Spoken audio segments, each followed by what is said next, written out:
Taking questions from our tech subscribers here on video for cleveland.com. From the 615 area code, hey, Doug, the last 2 weeks we've seen Michigan and Wisconsin scheme up the Ohio State defense to much first-half success. Meanwhile, Ohio State just runs their stuff because, hey, they're more talented. Does Ohio State need a more opponent-specific game plan for the semifinal against Clemson? Nathan Baird, what are your thoughts? Well, I take objection to the idea that Ohio State would just is just throwing guys out there and trying to win on talent. I don't agree with that premise. And also, I think in both of those cases, especially in the case of Wisconsin, you're playing the second time, they're not going to come out with what you've seen before. They're going to come out with something a little unexpected. They came out and threw the ball in a way that they hadn't thrown it the first time against Ohio State, really going after Quintez Cephas and making him a big part of the offense early. They got some big holes that Jonathan Taylor ran through, I understand. But in both of those cases also, Ohio State dominated the second half. I mean, Wisconsin did nothing in the second half. So I tend to think of it more being a positive, what Ohio State does when it adjusts to what that first punch that an offense gives it, than a negative that they give up the yards in the first place. Steven, what's your schemey thing? Honestly, I think Ohio State's overall scheme this year might be kind of perfect to go against Clemson's offense. They don't give up big plays. Clemson, they get a lot of big plays. They've got great receivers, and they've got an NFL-level quarterback. And they're in zone a lot, which means that your quarterback has to sit there and be patient and wait for some holes to open up. Well, early on in the season, Trevor Lawrence showed that sometimes he can try to fit balls in where they don't go. He can try to fit a square peg into a round hole, and he got picked off a lot of those times. Now, Ohio State has a great secondary who can get interceptions when they want to.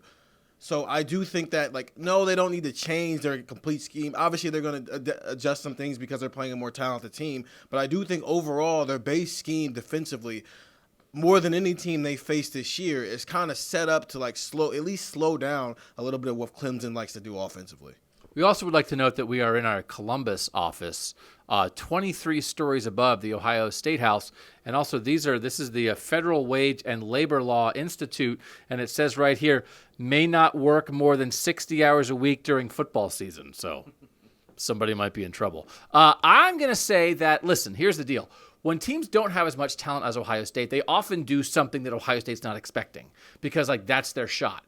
I think Wisconsin did that effectively. I think Michigan, I'm not sure Michigan did something different, but what they did worked for a while, to your point. I do think sometimes when you get to these equal talent games, and this is the equalest that's ever been equal, Clemson is not going to do something Ohio State's never seen before because they don't have to. And Ohio State's not going to do something crazy because they both think they're awesome. So in terms of getting schemed up, I don't it has to be a smart scheme, but it's not going to be a tricky, hey, we're 13-0, now let's change everything up. Whereas sometimes a lot of the teams Ohio State faces, they do that. Ohio State talks about it all the time. Well, they came out and showed something that we've never seen on film before. So I think there's actually less of that at this stage. And the other thing is, in my 15 years of doing this, we talk about scheme with Ohio State a lot.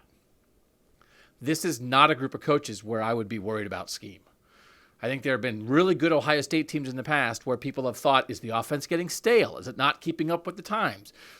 Last year's defense, you wondered, what are they doing? I just don't think this is right. I mean, they've got to be smart. But I would not be worried about Ryan Day and Kevin Wilson and Mike Yurcich and and Greg Madison and Jeff Hafley getting this done. I think you can have faith in them. Nathan, Steven, Doug, over there, it's very tall at cleveland.com.